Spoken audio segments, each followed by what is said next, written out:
Tensi geopolitik vs data core PCE price index. Oke, kita bahas analisa gold, Nasdaq, oil 22 sampai 26 April 2024. Ya, ini tensi geopolitik vs data core PCE ya. Jadi kita fokusnya di situ ya. Selain tensi geopolitik yang sedang memanas, juga data core PCE ini penting untuk pergerakan pada minggu ini ya. Kita bisa perhatikan akan kondisi-kondisi ini yang terjadi saat ini. Kita review dulu untuk dolar indeks pada minggu lalu ya. Daily-nya minus ya, turun 0,04%, weekly-nya plus 0,12%. Kalau kita lihat di Nasdaq itu dia minus 2%, weekly-nya minus 5,47%. Untuk oil minus juga, di daily-nya 0,23, weekly-nya minus 3,93%. Kalau untuk gold tetap naik ya, itu plus 0,35 ya, 0,39, weekly-nya plus 1,35% ya. Kita perhatikan untuk fokus market minggu ini.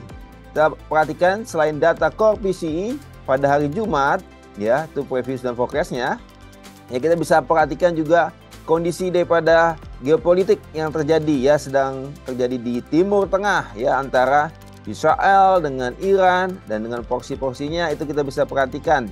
Itu bisa mempengaruhi harga gold, Nasdaq dan oil ya, karena Iran salah satu produsen minyak terbesar di dunia ya. Jadi itu pengaruh sekali terhadap supply daripada oil ya. Kita bisa perhatikan kalau terjadi perang itu akan menghambat distribusi daripada oil, sehingga oil bisa terdorong naik ya. Tapi kita lihat tadi minggu lalu masih minus ya.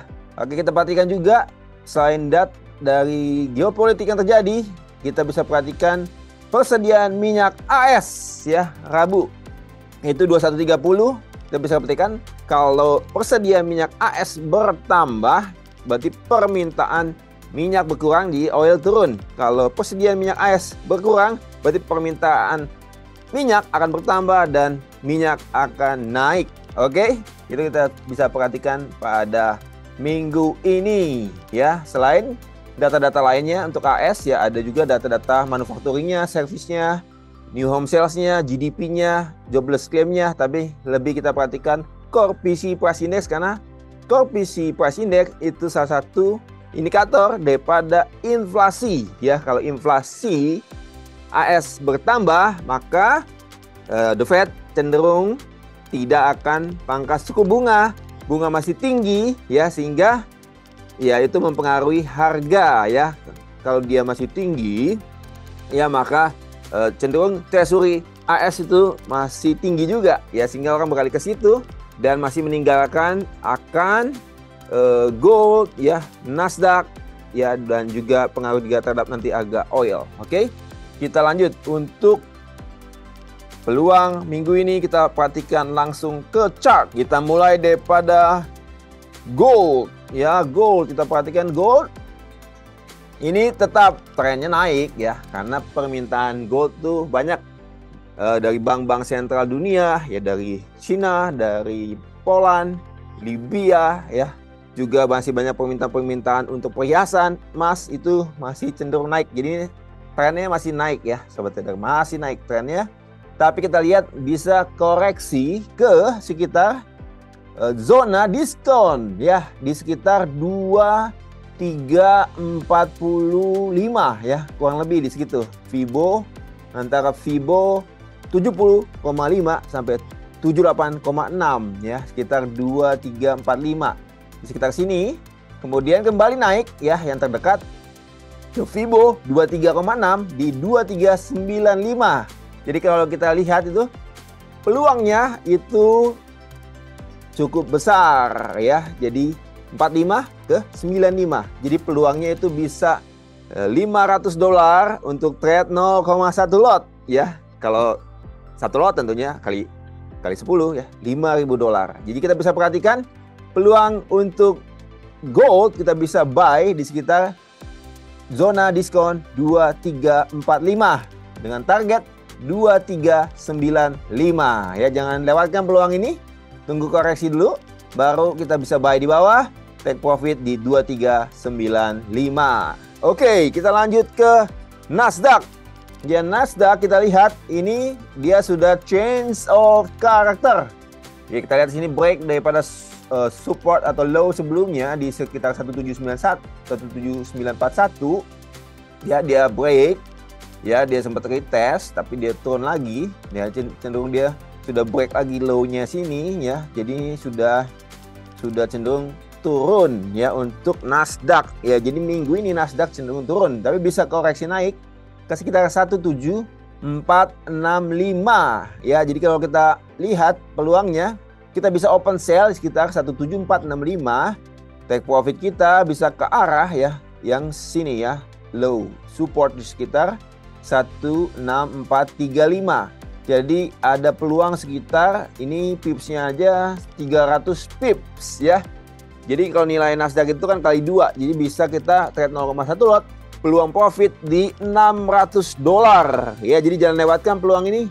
Bisa open sell ya di atas 17465, target 16435 untuk Nasdaq. Oke, kita beralih ke USD Oil. USD Oil kita perhatikan ya, memang kalau kita lihat di daily chart ini belum tembus support ya. Support ya, low ini kelihatan ya. Ini belum change of character. Tapi kita lihat di sini ada shadow yang panjang di perdagangan Jumat kemarin. Ya, ini kelihatan ini ada rejection daripada seller. Ya, jadi cenderung untuk oil masih bisa turun ya, masih bisa turun. Kita lihat masih bisa turun ya. Masih bisa turun untuk oil.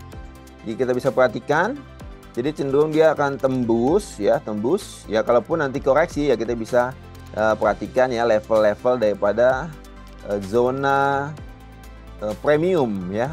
Kalau kita untuk sell ya, premiumnya itu mulai dari Fibo 50 ini 83.35 ya sampai ke 84.63 ya. Bisa aja mungkin dia koreksi naik dulu ya untuk oil, lalu kembali turun ya, kembali turun. Tapi kalau dari sini kita lihat dari level 8117 saja ya. Kalau 8117 saja itu peluangnya untuk kita ambil sell oil. Sell oil kita bisa lihat sini peluangnya itu sekitar 362 untuk trade 0,1 lot ya, $362 ya. Kita bisa target di 77.55 ya. Jadi kita bisa ambil peluang untuk open sell di USD Oil. Oke, demikian ya analisa mingguan untuk gold, Nasdaq, oil. Jadi jangan lewatkan peluang-peluang profitnya ya, dapatkan pada minggu ini. Oke, minggu ini juga ada event-event menarik, live market di sesi Amerika hari Selasa, dan Jumat ada webinar formula forex untuk pemula. Ya, gratis acaranya, jangan lewatkan ya, segera daftarkan melalui info-info yang ada di deskripsi video ini. Oke, sampai ketemu di video-video selanjutnya. Salam profit.